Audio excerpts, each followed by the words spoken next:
บายดีเพื่อนๆทุกคนเนาะทุกท้ายเดือนเราก็สิมาสรุปพอร์ตเทรดของเราที่เราเฮ็ดพอร์ตสร้างคอนเทนต์มาเนาะ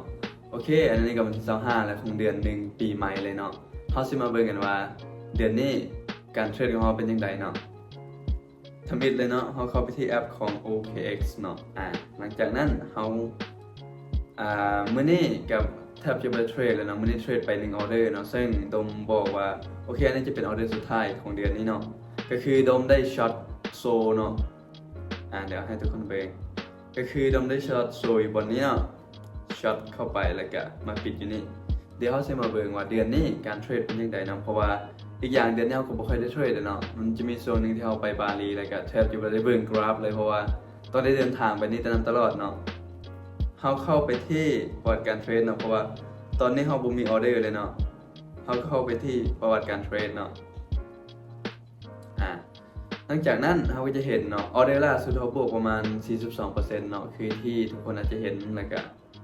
จะมีหลายออเดอร์อยู่เนาะเพราะว่าเดือนนี้เขาพลาดไป1ออเดอร์เนาะตัวนี้เนาะลบไป212เหรียญเนาะ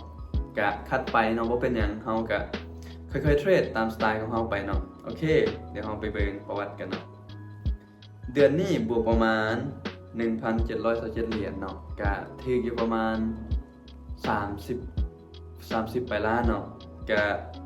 เขาค่อยๆเทรดไปแต่ละเดือนเขาบ่ฮู้ว่าตลาดสิแจกให้ซำใดตลาดให้ซำใดเขาก็เอาซำนั้นเนาะเขา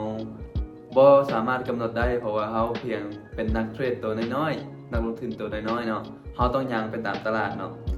แล้วก็7มื้อที่ผ่านมาเนาะบวกประมาณ793เหรียญเนาะซึ่งเดือนนี้ใน30มื้อที่ผ่านมานี่เขาเทรดไปทั้งหมด21ไม้เนาะก็คือที่ดมบอกเนาะเทรดไป21ไม้เฮาเสียไป1ออเดอร์ก็คือ212เหรียญเนาะปกติเฮาบวกถ้าเป็นจำนวนทั้งหมดเนาะเฮาบวกอยู่ 1,939 เหรียญเนาะแต่ว่ายังเหลือแต่ 1,727 เหรียญก็บ่โหดร้ายเนาะค่อยๆเทรดไปเฮาก็พอร์ตนี้เฮาเป็นพอร์ตเทรดยาวๆอยู่แล้วเป็นคอนเทนต์ให้เพื่อนๆได้มาเบิ่งเนาะว่าสไตล์การเทรดของโดมมันเป็นจังไดเนาะก็คือทุกคนจะเห็นเส้นกราฟนี่เนาะมันจะค่อยๆขึ้นค่อยๆขึ้นเนาะมันอาจจะมีบางส่วนที่มันติดดอยแน่เฮาก็บ่ได้ซีเรียสเนาะแล้วอันนี้ก็จะเป็นสรุปของแต่ละมื้อเนาะว่ามื้อใดที่เฮาเทรดเนาะแล้วก็ตัวใดที่มันเสียจนมาฮอดมื้อนี้เนาะมื้อวันที่25ซึ่งเขารักษาวินเรทบ่ได้เนาะเพราะว่า 2-3 เดือนที่ผ่านมาเขาเทรดเขาจะได้ประมาณวินเรท 100% เนาะแต่ว่าเดือนนี้เขาพลาดไปไม้หนึ่งเนาะกะ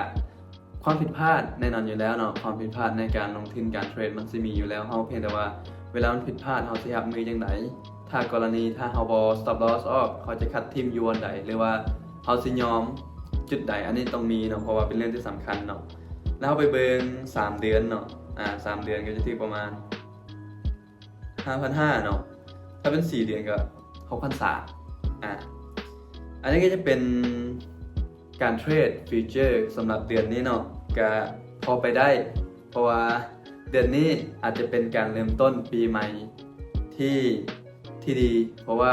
เดือนก่อนๆปกติเขาจะได้หลายกว่านี้เนาะแต่ว่าเดือนนี้เขาดรอปลงมาหน่อยนึงก็โอเคเขาบ่เป็นหยังเพราะว่าระยะยาวเขาเบิ่งเกมนี้เป็นเกมระยะยาวและเขาอยากอยู่รอดในระยะยาว